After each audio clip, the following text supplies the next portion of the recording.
Let's go ahead and get started today about bias. What we really hope that we'll be accomplishing are, by the end of this session, we hope that you'll be able to learn how to identify your own personal biases, understand the impact of unconscious bias, identify the types of bias behaviors, and then learn how to think and behave differently. That's the hard part. But so let's go ahead and get started. I love this quote.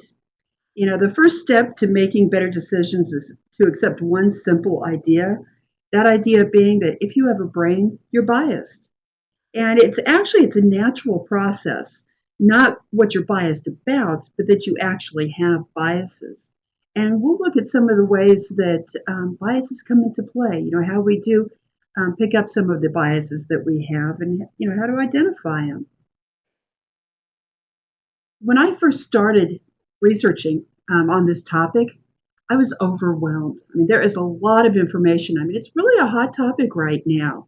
But there were also a lot of definitions and a lot of confusion as far as I was concerned in, what constitutes a micro insult as opposed to a micro assault, and, explicit biases, unconscious, and sometimes you'll hear them called implicit biases.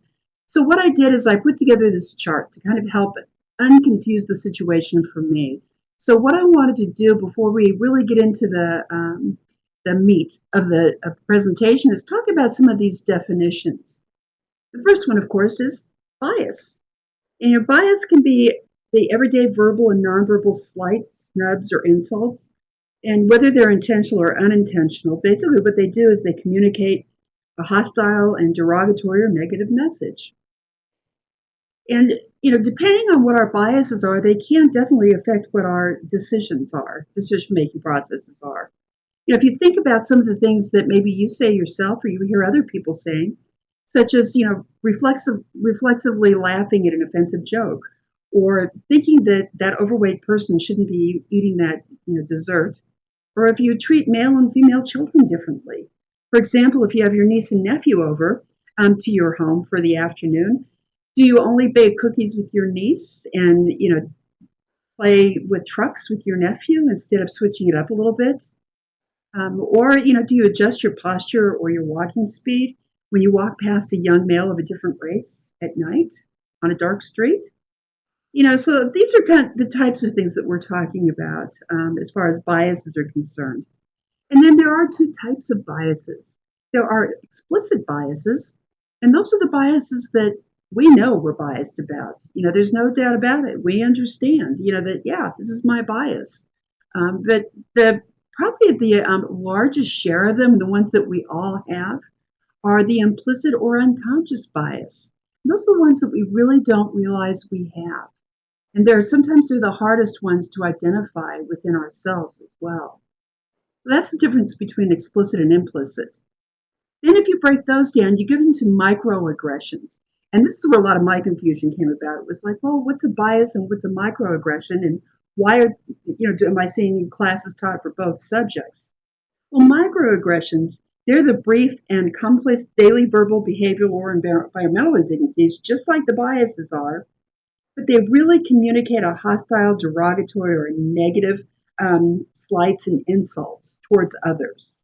So they're a little bit more on the hostile end of biases. And they usually involve demeaning implications and other subtle insults against social group members because of, it could be because of their race, their gender, their sexual orientation, and so on and so on. For example, if somebody says to somebody who maybe English is a second language for them, oh, you speak good English. Or if you're speaking to a same-sex couple, oh, who is the man or the woman in this relationship? Those are very hurtful statements. And I'll talk a little bit about microassaults. Microassaults are the intentional discriminatory actions, and they are assaults to one's identity. They're very deliberate with an intent to hurt, oppress, or discriminate, such as, racial slurs. And then if you get into discrimination, it's where you deny people certain things based on, could be their ethnicity, such as housing or jobs, so on and so forth. So, usually prejudice is that hatred towards a certain group of people, and then discrimination is that next step to where you actually treat them differently. Then let's look at what a micro ins. Next one is the micro insults.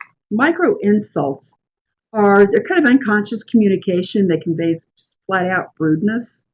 A lot of times they're often occurred due to blind spots. For example, somebody saying something to an African American person, saying, "Oh, well, you don't sound black," or a Native American, "Well, you don't sound like you're Native American." Comments like that. And then next on the list is micro invalidation, which kind of excludes or negates another person's feelings. Where if you were to say something to them, such as, "I don't see color," or, for example, if you have a search committee in a library and you have one Latino staff member, well, that staff member gets put on every search committee because they're the only representative of the Latino race. So, that can be discriminatory to do that. And then environmental is something that's in the news quite a bit, actually. And I wanted to give you a true life example of my own, and I'll do it real quickly here. When I was in my undergraduate degree, I started at Fort Lewis College, which is in the southwest region of Colorado, the Four Corners area, as they call it. And I'm going to date myself, but this was back in the late 70s. We had a mascot at the school. We were known as the Raiders. The football team, was the Raiders. And before every football team, every football game, they would have a horse ride into the stadium, and on the horse's back would be a person dressed as somebody from the cavalry, and they'd be waving the flag, and they'd race through the stadium. Well, to give you an idea of how insensitive that was, you have to know a little bit about the history of Fort Lewis College. Fort Lewis College started, it had a lot of different iterations over the years, but it did at one point in time become it wasn't an actual working military fort, but then it became almost like an orphanage for Native American children that didn't have homes of their own. Then it was changed into morphed into a high school for Native Americans.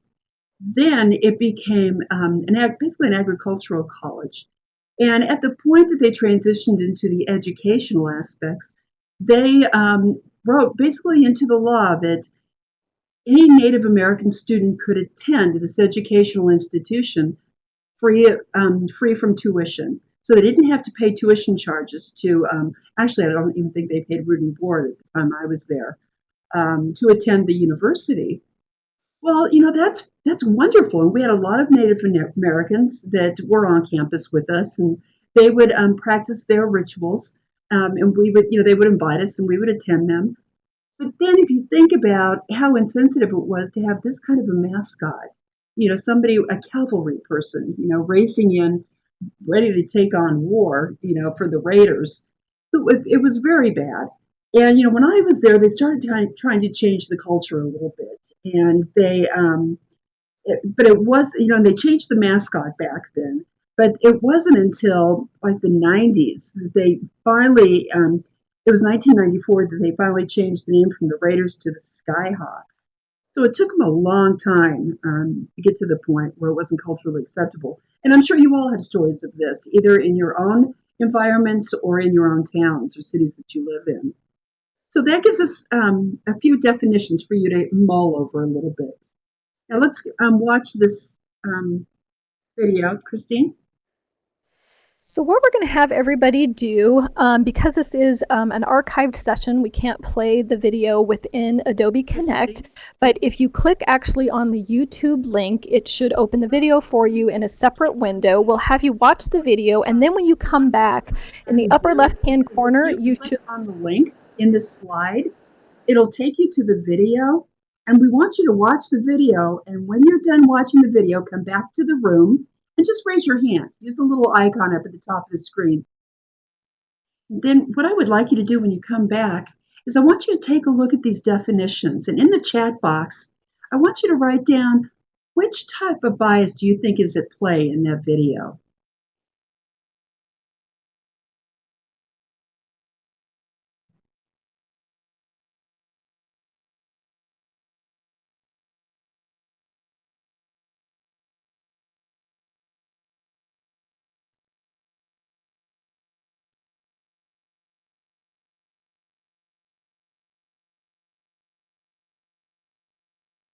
And if whether you think that the gentleman, if you think that what he was doing was explicit or implicit. Yeah, we've got a lot of micro insults, microaggressions.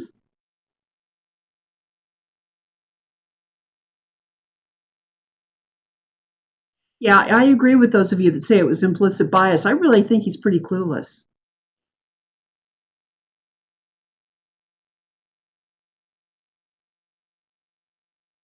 But it's yes, and I agree. It's definitely micro insult.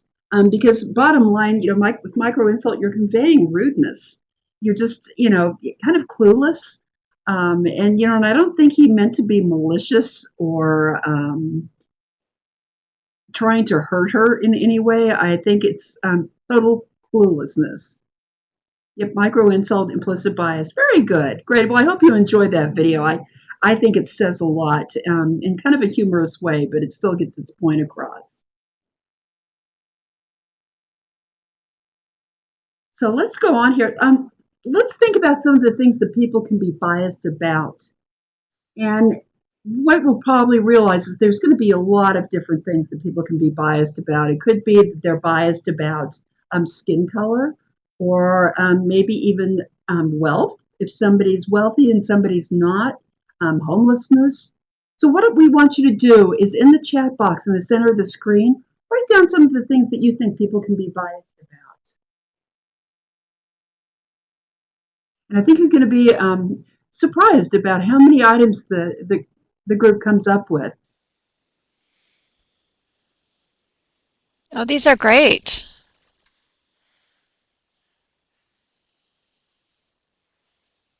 Which town people live in, definitely political leanings, educational level, very good. Religion, Sexual orientation,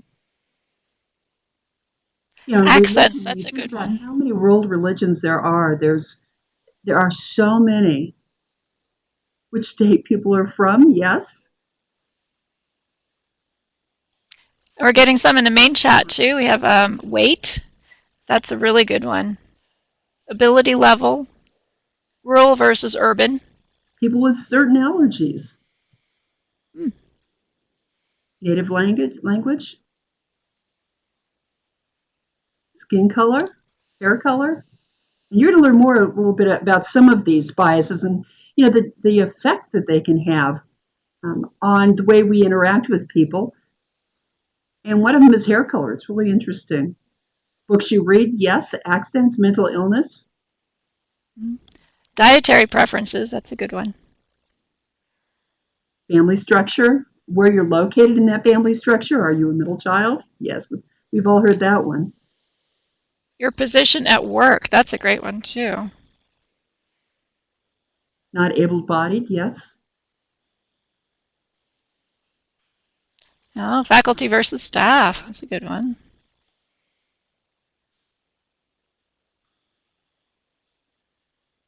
Like clothing style. One thing I haven't seen are tattoos, body piercings.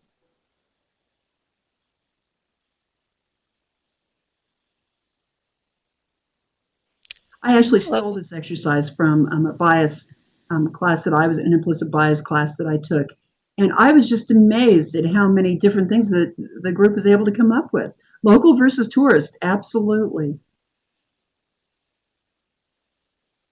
This is great. Thanks so much for contributing. Now let's go ahead and go on. I like the introvert versus extrovert. Immigration status, yeah, these are great. Yeah, if you think of any more, please just add them to the main chat box. It's always there. From the ones that we all have. Some of them can be from our direct experiences.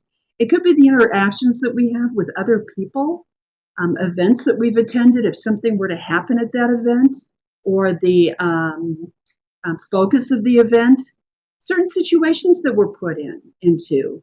Are we a crime victim? And that's really kind of set the seed for certain biases within us because of a traumatic experience that happened to us. Or it could also be through vicarious experiences. And this is where media, I think, plays a big role. What we see on TV, what we read, the movies we watch. since I've started doing this presentation, I've become really hyper aware of bias, both in myself and also in the media. And I'm amazed at how much bias there is in just regular TV shows, especially comedies. They're awful. So, those are other ways that we can, form our different biases. And of course, one of the biggest ways that we form our biases is from our families. What do our parents believe in? What are the biases that they have? Um, we spend so much of our, so many years of our lives living with our parents and being under their roofs that they definitely can make an impact on us. Let's go on from there. And let's talk about some of the ways that we can identify our biases. I don't know how many of you out there are familiar with the implicit association test. I want you to do a quick raise of hands. It's a test that's on the Harvard website, and it was yeah, there's quite a few of you. Great. There's it's a I really encourage everybody on here to take one of the implicit bias tests. When you go onto the website, what you'll find are different, there are a lot of different tests, and these are just a few that I listed out here. You can do them on self esteem, anxiety, alcohol.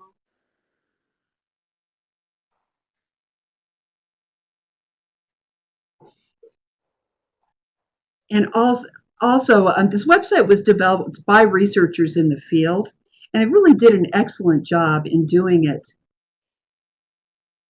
Now, just to kind of give you an idea, when you go into the IAT test, and I'll do this really quickly, is what they do is you pick which test you want to take, and they ask you questions up front. It could be about about yourself, about some of your beliefs, and they gather all this information because it's not identifying at all, and that's what actually feeds into the maintenance of this website. Is they're constantly changing it and tweaking it based on certain things. I'm not really sure what they all are, but what you do when you go into the test, and this is just an example that I took. It was on presidents. And what they'll do is they'll have two presidents for you to look at. Now, when I first did this test last summer, it was actually between Trump and Obama. And the words were still the same, good and bad. But when I went to take it about a month ago, they changed Obama out to be Lincoln. I thought that was really interesting because I don't know why they did that. Well, what they'll do is they will flash a picture of either Trump or Lincoln on the screen, and then they'll flash them both up on the screen, and then they'll have the words meaning good and words meaning bad, and you're to identify, which words belong to which picture, and they'll tell you, okay, if you see the Trump picture, then you're supposed to identify the good words, and what you do is it's just a simple toggling between two keys. So it's good or bad, all the way through. And it goes real quickly. And then at the end, what it does is it'll tabulate your score to show whether you have any type of a bias towards one or the other president.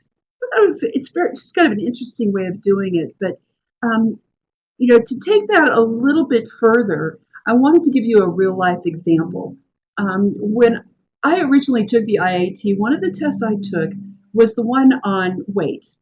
And I took that because I've struggled with weight issues my entire life, ever since I was a little girl. I go from, heavy to losing weight to gaining weight back again.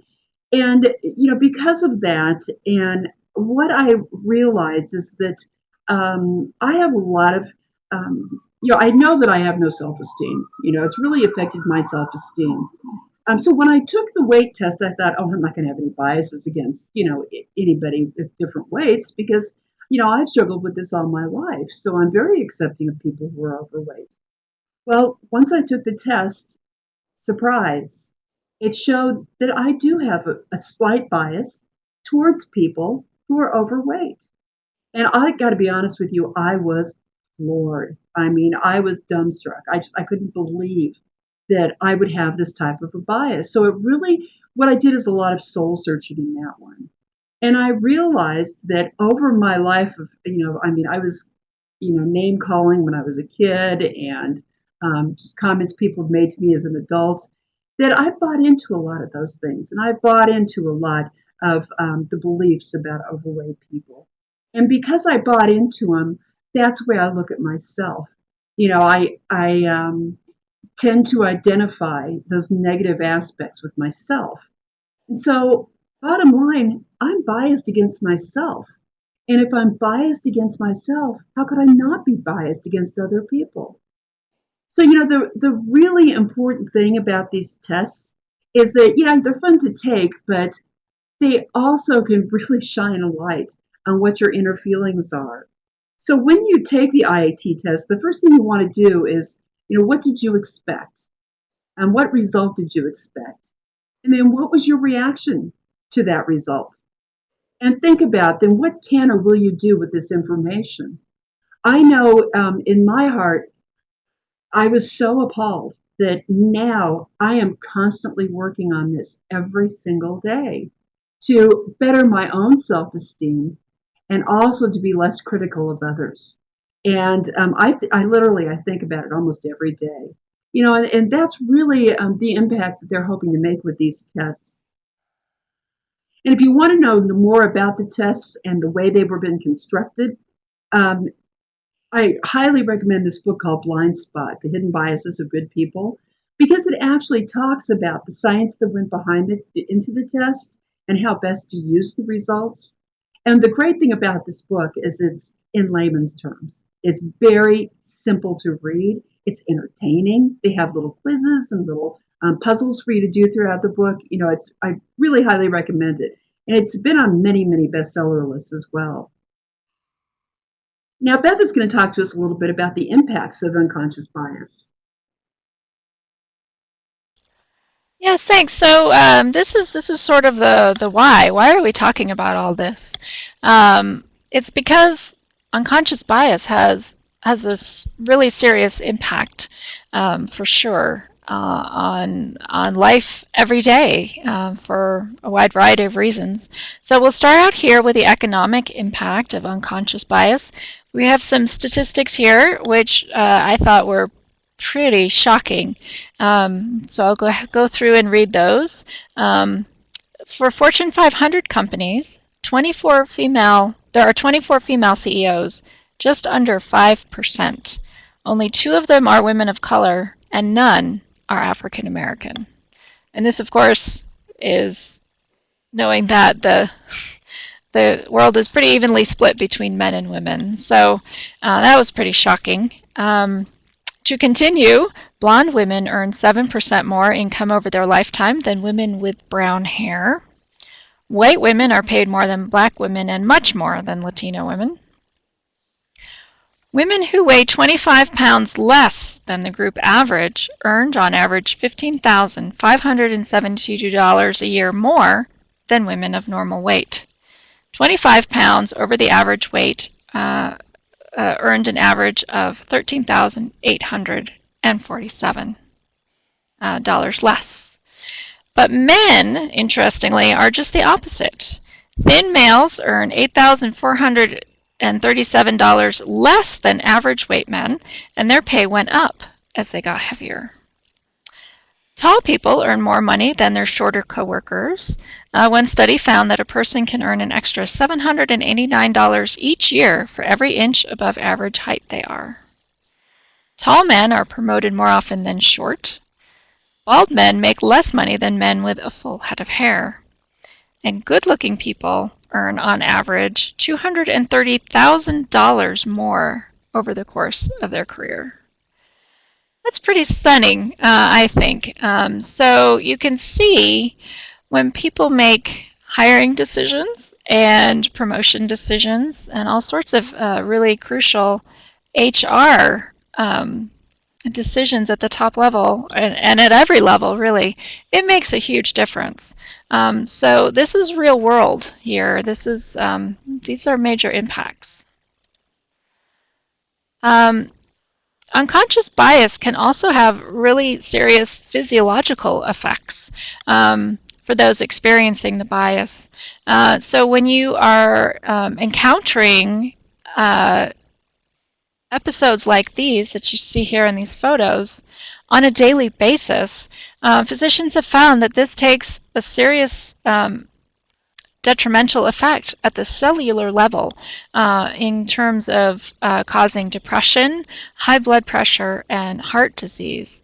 So again, this type of interaction, when you have daily, it adds up over time to have really significant health impacts. And another way that unconscious bias can have an impact is on customer service. And I'm going to throw this out to you. If you have an unconscious bias, how might that impact the customer service that you give in your library? I see Mandy is jumping in. Thank you.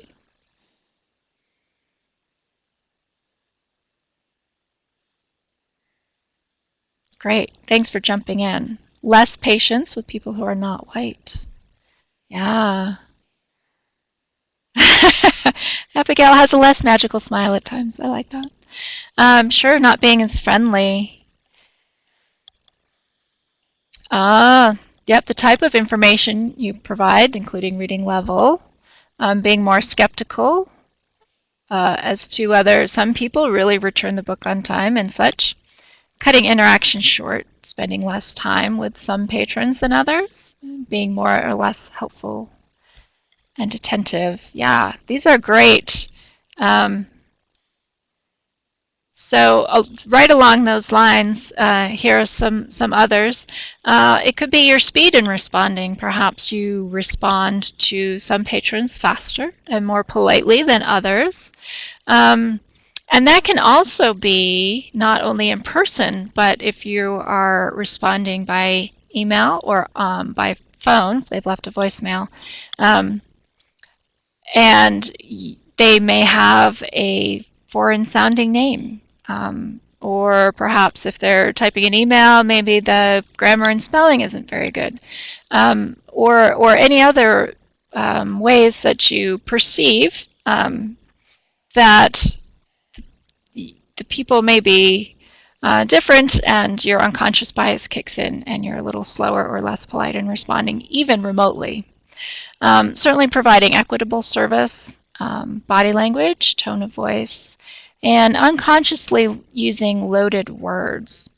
And I like that Jennifer here has added that sometimes you're more guarded, and that's very astute. So thank you for adding that. Yes, absolutely. So this could be too if two people walk up to you at the same time with one question, and perhaps you unconsciously address directly one of them more than the other, or are a little friendlier, talk more directly to one over the other because of an unconscious bias. So even that, even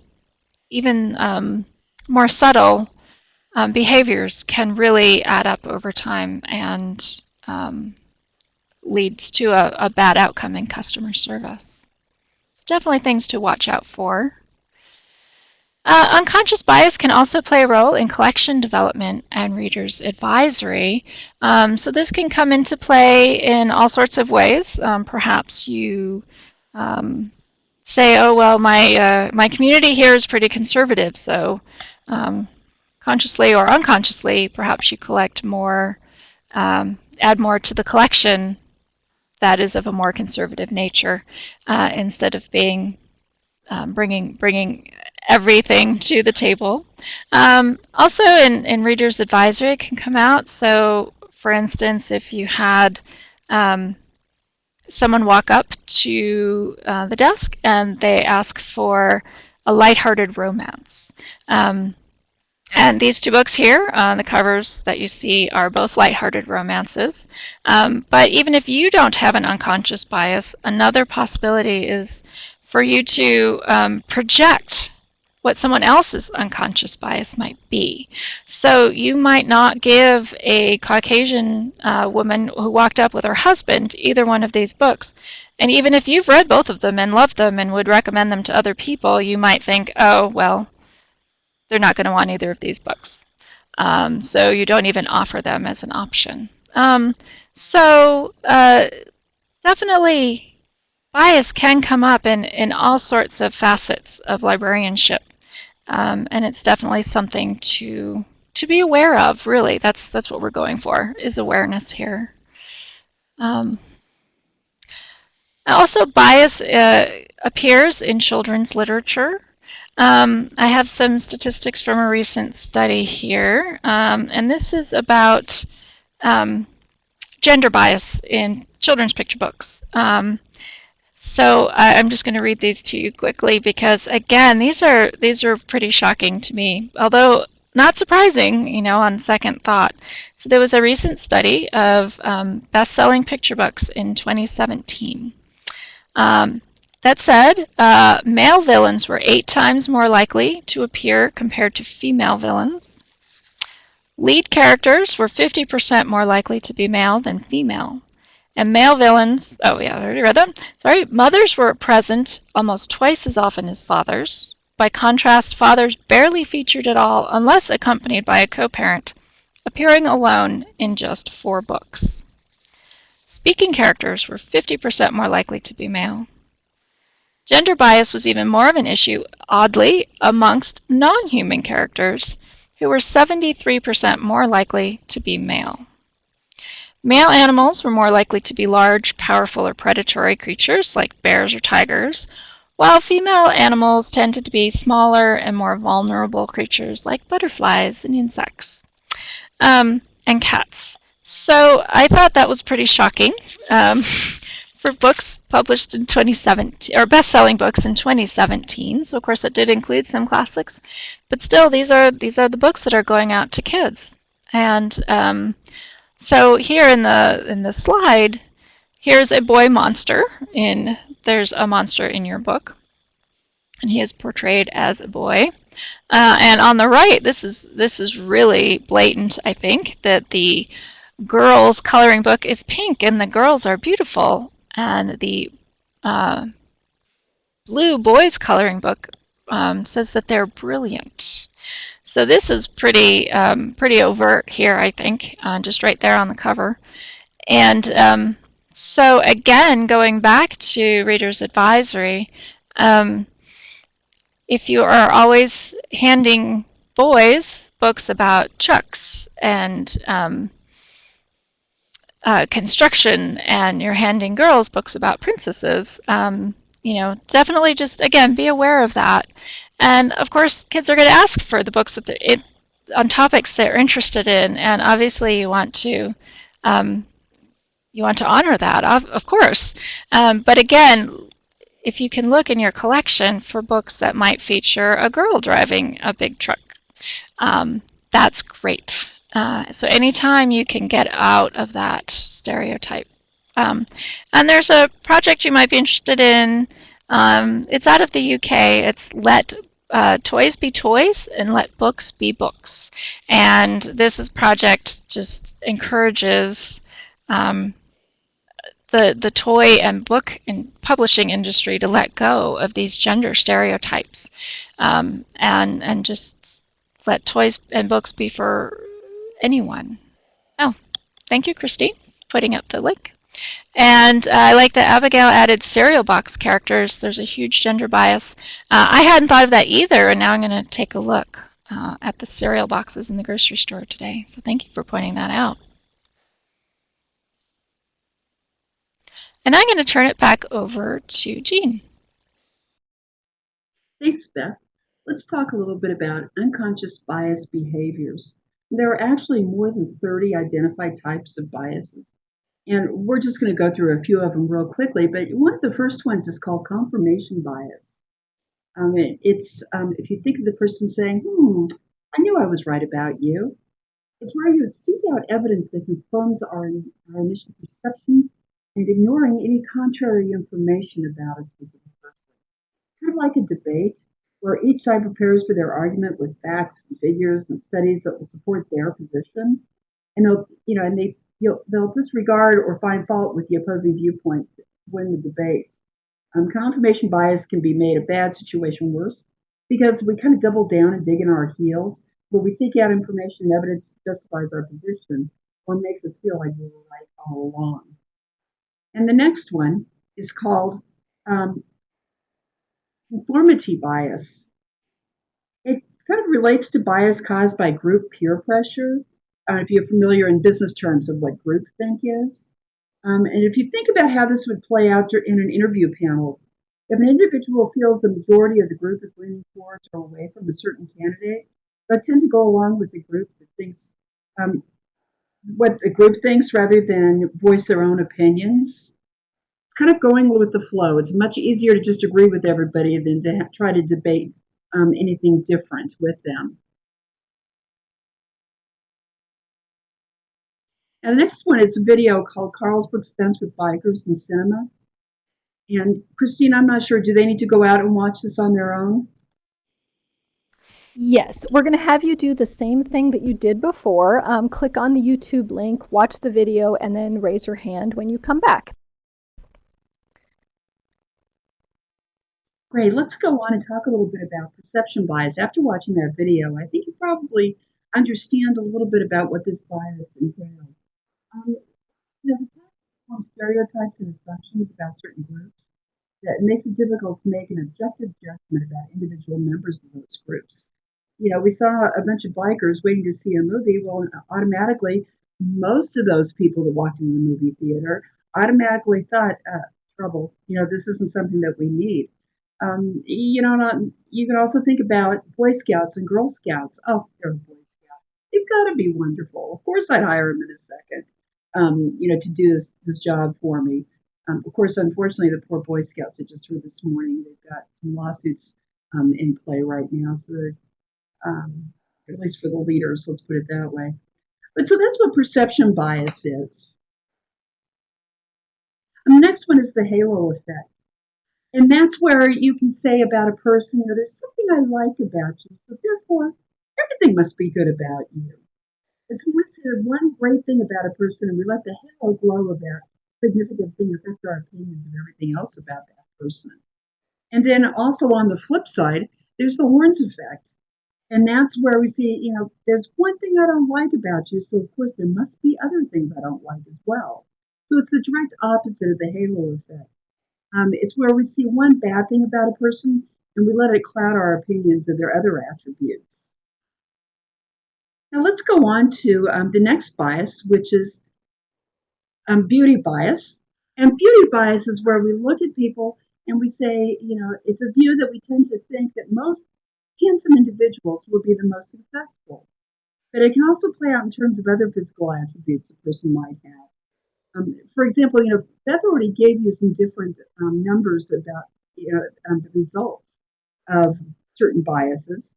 But if you look at it, 60% of the CEOs in the U.S. are over 6 feet tall. But really, only 15% of the total population is that tall. And while 36% of the CEOs are over 6 feet too, only 4% of the population is over that. So again, this shows some bias in terms of how we perceive a CEO should look like, what they should look like.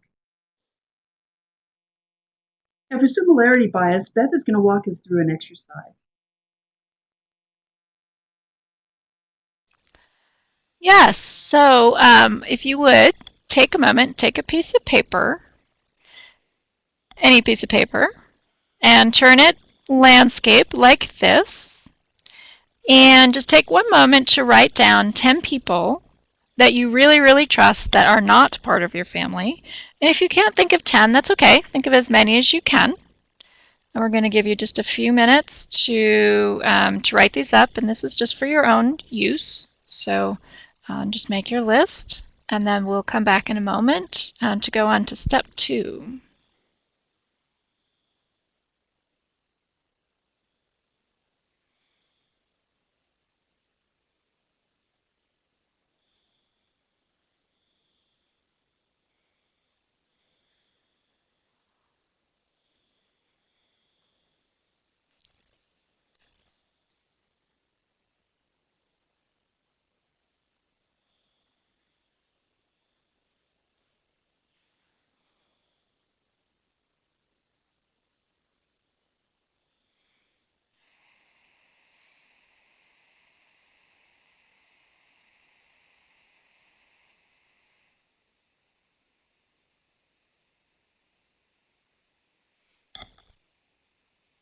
Okay.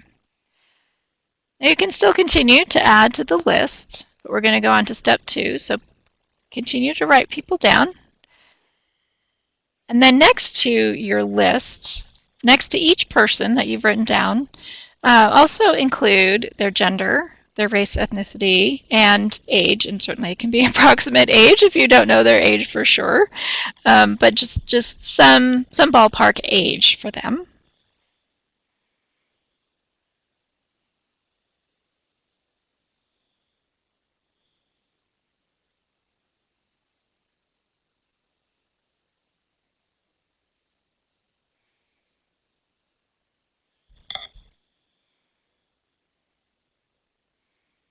And then, in case you've gotten that done, we'll go on to part 3. So continuing on to the right of each person that you've listed, include their sexual orientation, education, whether or not they have a disability, and their marital status. And again, this is just to the best of your knowledge. If you don't know something exactly, just an estimate. And that will be it for your list in case you're running out of room on your piece of paper. There will be no more.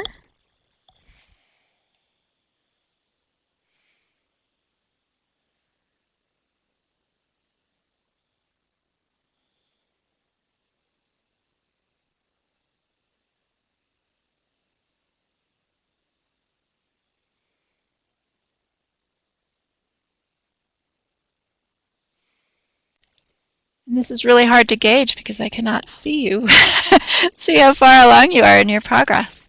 But next to each person and next to each of these categories we've given you, if you circle those that are like you. So just circle any of these categories that are like you. I'll give you a moment to do that as well and finish up anything else. This is much more difficult remotely here, and I can't see progress. So I hope this isn't rushing you. But this is also an activity you can continue later. Yes, so Liz, circle all the people who are similar to you. So for instance, have a similar education level, are a similar age to you, marital status, etc.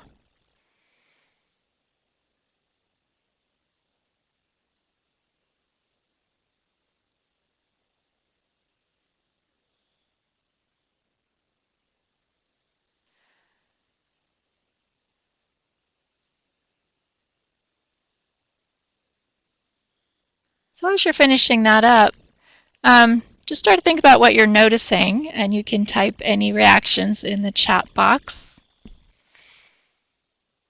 as you make your circles.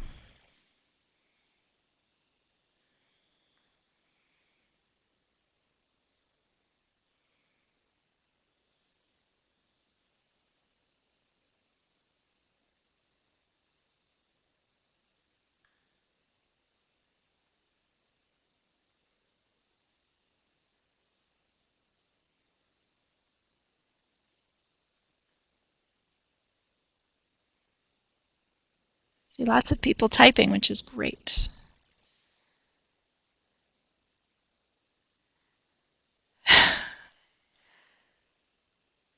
Yes.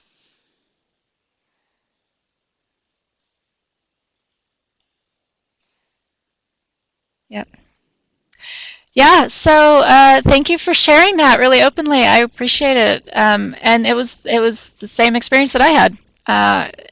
All of my lists were very similar to me in most every way. And so it is, again, it's revealing. I think it raises an awareness as to who we have for friends and who our colleagues are.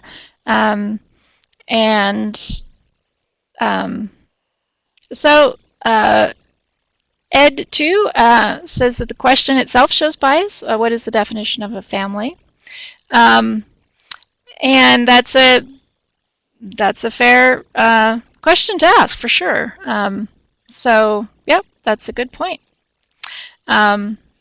But as Christine says, our environment does shape us, and then we shape our environment. So there are a lot of things to consider with this exercise. But again, it's mainly to raise awareness.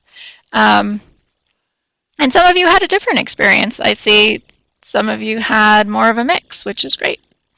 And it's not also to say it's bad that you have trusted people in your lives who are like you. But here's one illustration to talk about how we can get to the level of trust with people. So the outside circle here, number 1, is sort of the higher people, the people that might be in your neighborhood and you see them when you're going to the mailbox or the post office and you say, oh, hi, and you recognize them as a neighbor that lives down the street, but you don't really know them. And then the second circle in are the people that you're more comfortable with. You certainly know their names, you know who's in their family, you've chatted with them, maybe had a cup of coffee with them. So you're getting more friendly and more familiar. And then the third level, the inside level, these are your really trusted friends and colleagues. The ones that you are social with and spend time with and actually really trust them to hear your problems, and maybe you exchange keys with them and things like that. So certainly you can, if you if you are interested in doing so, you can really more consciously move people in your first and second circles into your third circle to make your circle of trusted people more, to include more people who aren't like you, if that's something that that you want to pursue. So consider that. And now we're quickly running out of time, so I'm going to turn it back over to Jean. Hi, everyone. I hope that you can hear me better this time around.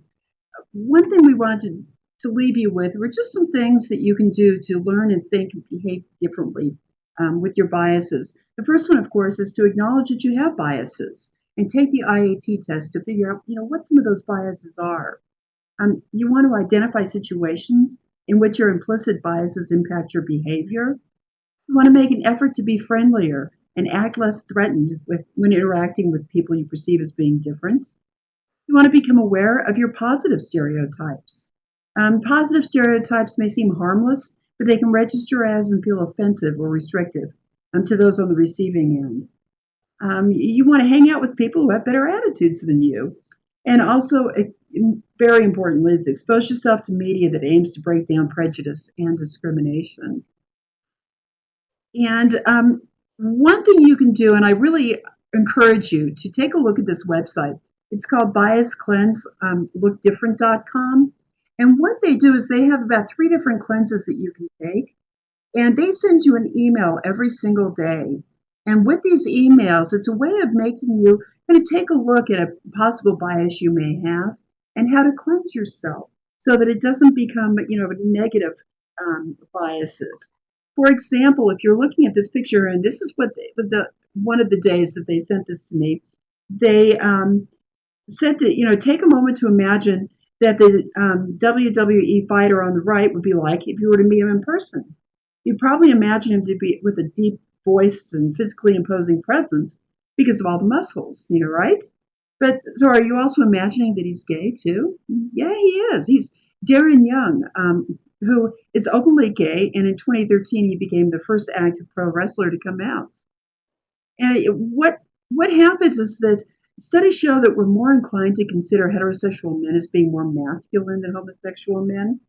And that's because from a young age, or our gender norms in the U.S. generally socialize us to associate strength and aggression with men and nurturing and passivity with women. And because being attracted to men is a trait that we typically associate with women, we can implicitly conflate other stereotypically feminine traits like weakness to gay men.